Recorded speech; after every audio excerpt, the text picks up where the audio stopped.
Sophia Armis, directrice exécutive de la Fondation Alizawa depuis 2014 et experte et actrice culturelle depuis plus de 20 ans au Maroc.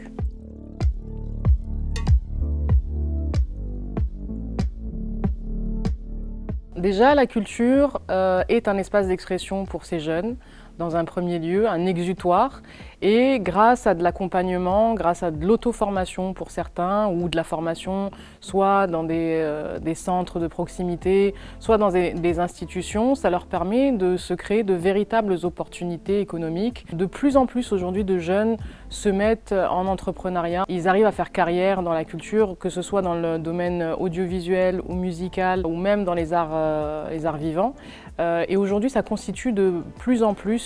une véritable opportunité pour eux, un peu dans le même modèle que le foot l'a été pendant certaines années pour des jeunes qui viennent de quartiers populaires, mais avec beaucoup plus de facilité d'accès et beaucoup plus d'opportunités pour une diversité de jeunes Marocains et Marocaines. Je pense qu'il faut sortir du modèle événementiel qui est le plus présent aujourd'hui dans l'économie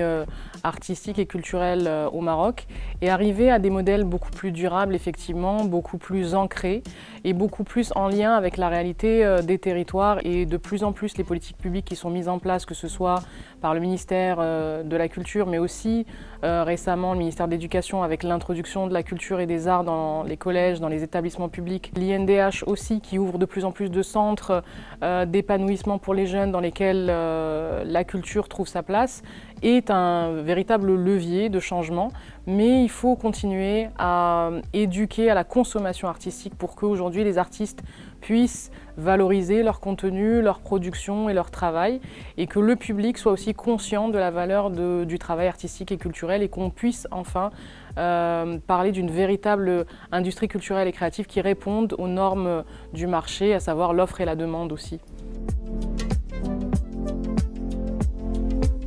Il faut déjà reconnaître les talents qu'on a, les accompagner et contribuer aussi à les structurer, ou en tout cas à structurer le secteur des industries culturelles et créatives aujourd'hui à travers des coopératives, à travers des collectifs d'artistes, à travers des tiers-lieux et contribuer à une vraie dynamique qui soit encore une fois ancrée dans le territoire et qui puisse créer du lien entre les artistes et les publics puisque la culture est vecteur de lien, mais ce lien doit aussi être valorisé et doit avoir un impact à la fois social mais aussi économique.